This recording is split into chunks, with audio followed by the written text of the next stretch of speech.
Chapter 35. And the Lord said to Moses in the lowlands of Moab by Jordan at Jericho, Give orders to the children of Israel to give to the Levites, from the heritage which is theirs, towns for themselves, with land on the outskirts of the towns. These towns are to be their living places, with land round them for their cattle and their food and all their beasts, stretching from the wall of the towns a distance of 1,000 cubits all round.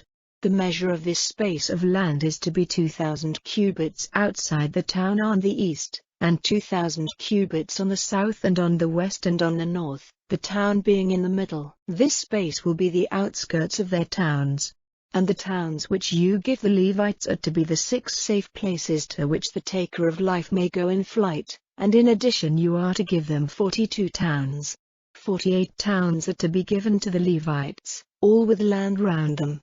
And these towns are to be given out of the heritage of the children of Israel, taking the great number from those who have much, and a smaller number from those who have little. Everyone, in the measure of his heritage, is to give of his property to the Levites. And the Lord said to Moses, Say to the children of Israel, When you have gone over Jordan into the land of Canaan, then let certain towns be marked out as safe places to which anyone who takes the life of another in error may go in flight. In these towns you may be safe from him who has the right of punishment, so that death may not overtake the taker of life till he has been judged by the meeting of the people. 6 of the towns which you give will be such safe places, 3 on the other side of Jordan and 3 in the land of Canaan, to be safe places for flight, for the children of Israel and for the man from another country who is living among them. These 6 towns are to be safe places, where anyone causing the death of another through error may go in flight. But if a man gives another man a blow with an iron instrument, causing his death, he is a taker of life and is certainly to be put to death. Or if he gives him a blow with a stone in his hand, causing his death, he is a taker of life and is certainly to be put to death. Or if he gave him blows with a wood instrument in his hands, causing his death, he is a taker of life and is certainly to be put to death. He whose right it is to give punishment for blood, may himself put to death the taker of life when he comes face to face with him. If in his hate he put a sword through him, or waiting secretly for him sent a spear or stone at him, causing his death, or in hate gave him blows with his hand, causing death, he who gave the death blow is to be put to death. He is a taker of life. He whose right it is to give punishment for blood may put to death the taker of life when he comes face to face with him.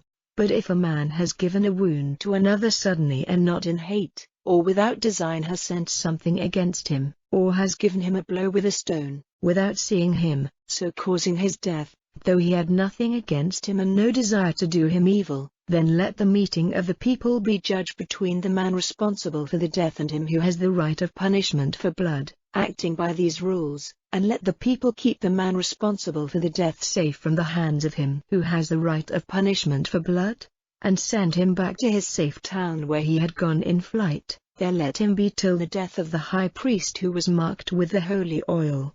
But if ever he goes outside the walls of the safe town where he had gone in flight, and the giver of punishment, meeting him outside the walls of the town, puts him to death, he will not be responsible for his blood, because he had been ordered to keep inside the safe town till the death of the high priest. But after the death of the high priest the taker of life may come back to the place of his heritage. These rules are to be your guide in judging through all your generations wherever you may be living. Anyone causing the death of another is himself to be put to death on the word of witnesses, but the word of one witness is not enough. Further, no price may be given for the life of one who has taken life and whose right reward is death. He is certainly to be put to death. And no price may be offered for one who has gone in flight to a safe town, for the purpose of letting him come back to his place before the death of the high priest. So do not make the land where you are living unholy, for blood makes the land unholy, and there is no way of making the land free from the blood which has come on it, but only by the death of him who was the cause of it.